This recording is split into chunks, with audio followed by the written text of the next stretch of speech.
Hello and welcome back to your own YouTube channel, Page for Hindi 121।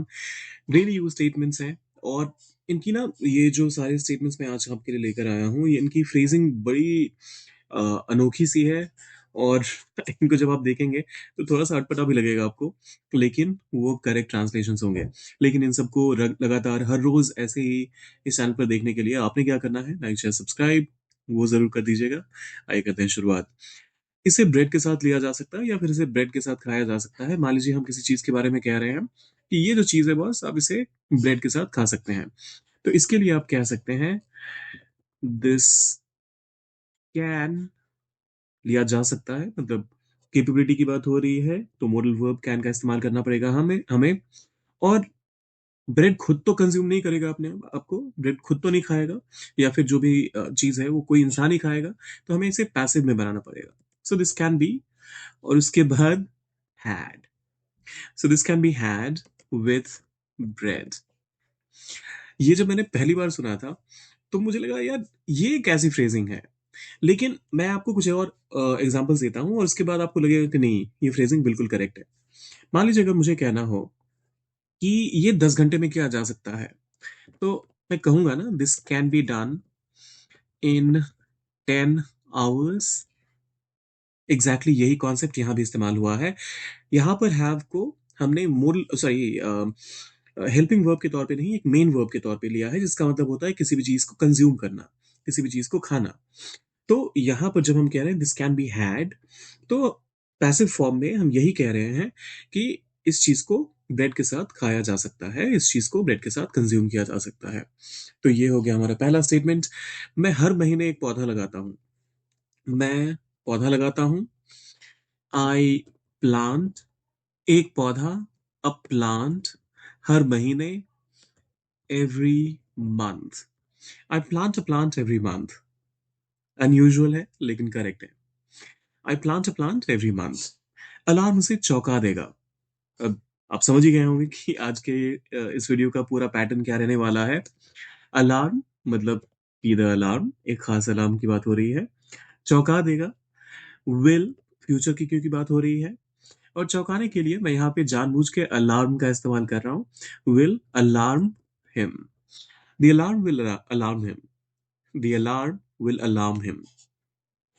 चौंका देना, सचेत कर देना। अलार्म का मतलब ये भी होता है जब इसे वर्ब के तौर पे इस्तेमाल करते हैं। और नाउन के तौर पे तो आपको पता ही है, अलार्म जो आप अलार्म क्लॉक सेट करते हैं कि सुबह इतने बजे जगना है, तो उसके लिए आप अलार्म वर्ड का इस्तेमाल करते हैं।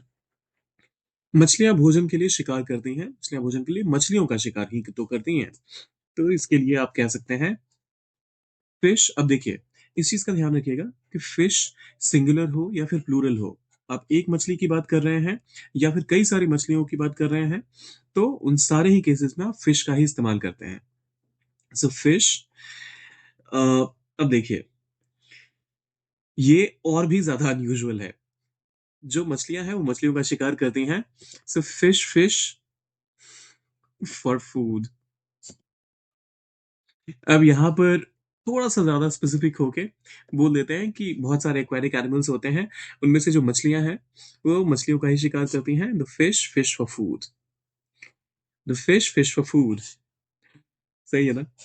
काफी अनयूजुअल है। और बाय द वे यहाँ पर आपको ये लग रहा होगा कि इनकरेक्ट है। इनफैक्ट वर्ड को भी लग रहा है कि मैंने कुछ इनकरेक्ट लिख दिया, क्योंकि एक ही वर्ड 2 बार लिख दिया।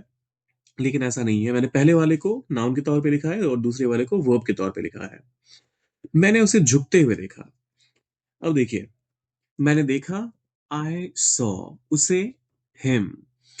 और झुकते हुए के लिए आप डक का इस्तेमाल कर सकते हैं। So I saw him duck. I saw him duck.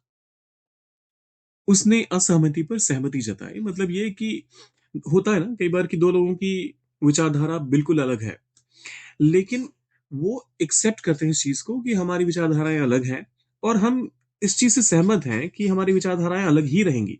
तो हम किसी भी मुद्दे पर एक दूसरे के साथ नहीं आएंगे, एक दूसरे का विरोध ही करेंगे।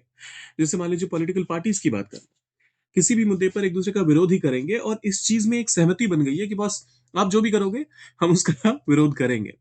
तो ऐसे में आप एक बहुत ही कॉमन फ्रेज का इस्तेमाल करते हैं, उसने, ही, सहमति जताई, अग्रीड, और किस चीज के लिए? असहमति पर। So he agreed to disagree. He agreed to disagree. उसने बगीचे की झोपड़ी पर आंसू बहाए। अब देखिए, बगीचे बगीचे वाली झोपड़ी पे गई मोहतरमा, मान लीजिए किसी लड़की की बात हो रही है, तो अगर कोई किसी लड़की की बात हो रही है तो मोहतरम वो बगीचे की झोपड़ी पर जाकर आंसू बहाए। सो ही या फिर शी जो भी है। अब आंसू बहाने के लिए आप शेड टीयर्स का भी इस्तेमाल करते हैं। ही शेड टीयर्स। और कहां पर? बगीचे की झोपड़ी। इसके लिए आप कह सकते हैं एट द गार्डन। और झोपड़ी के लिए भी आप शेड का इस्तेमाल करते हैं। So he shed tears at the garden shed. He shed tears at the garden shed. मैंने आरी देखी। अब देखिए, आई मतलब मुझे के लिए, देखी तो सी प्रेजेंट में होता है, पास्ट में जाके क्या होता है आप सोचिए।